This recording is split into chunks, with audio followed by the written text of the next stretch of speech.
ఏపీలోని లక్షల ఎకరాల భూముల రిజిస్ట్రేషన్లు రద్దు. కారణం ఇదే సిసోడియా వెల్లడి. ఆంధ్రప్రదేశ్ రెవెన్యూ శాఖ ప్రత్యేక ప్రధాన కార్యదర్శి ఆర్‌పి సిసోడియా సంచలన విషయాలు వెల్లడించారు. రాష్ట్రంలో అక్రమంగా ఫ్రీహోల్డ్ చేసిన భూములను గుర్తించినట్లు తెలిపారు. నిషేధిత జాబితా నుంచి అక్రమంగా తొలగించిన లక్షలాది ఎకరాల భూములకు సంబంధించిన రిజిస్ట్రేషన్లను రద్దు చేస్తామని స్పష్టం చేశారు. మదనపల్లె సబ్ కలెక్టర్ ఆఫీస్ దస్త్రాల దహనం కేసులో విచారణ సందర్భంగా ఈ భూముల వ్యవహారం బయటకు వచ్చినట్లు సిసోడియా వివరించారు. రాష్ట్రంలో ఫ్రీహోల్డ్ భూముల రిజిస్ట్రేషన్లు రద్దు చేస్తామని రెవెన్యూ శాఖ స్పెషల్ చీఫ్ సెక్రటరీ ఆర్‌పి సిసోడియా తేల్చి చెప్పారు.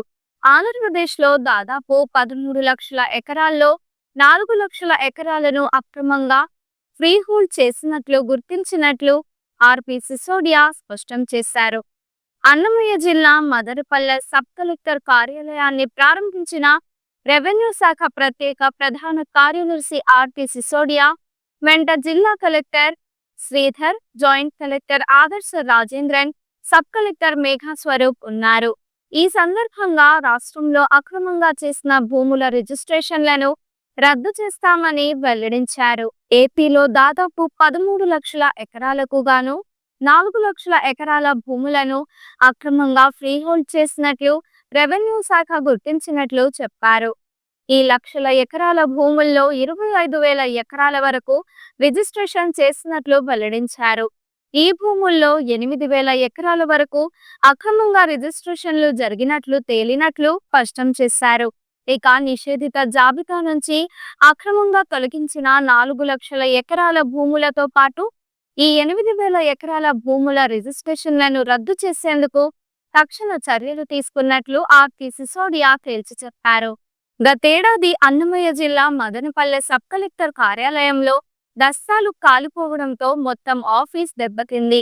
ఈ క్రమంలోనే మదనపల్లె సబ్ కలెక్టర్ ఆఫీస్ను పునరుద్ధరించగా ఆ కార్యాలయాన్ని ఆర్‌పి సిసోడియా బుధవారం ప్రారంభించారు. ఆ తర్వాత మీడియాతో మాట్లాడిన ఆయన ఈ విషయాలను వెల్లడించారు.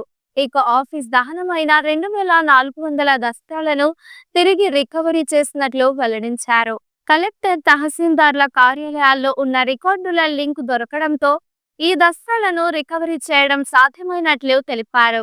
ఈ క్రమంలోనే ఆ దస్తాల రికవరీలో భాగంగానే ఫ్రీహోల్డ్ భూముల అక్రమాలు బయటికి వచ్చినట్లు వెల్లడించారు.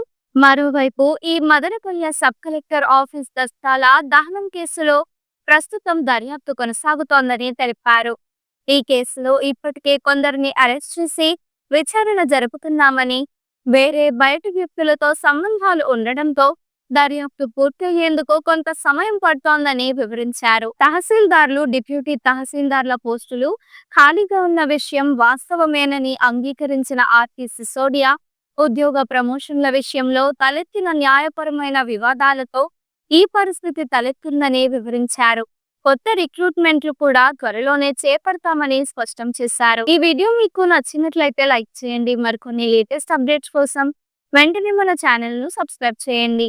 ఈ వీడియోపై మీ అభిప్రాయాన్ని కామెంట్ రూపంలో తెలియజేయండి.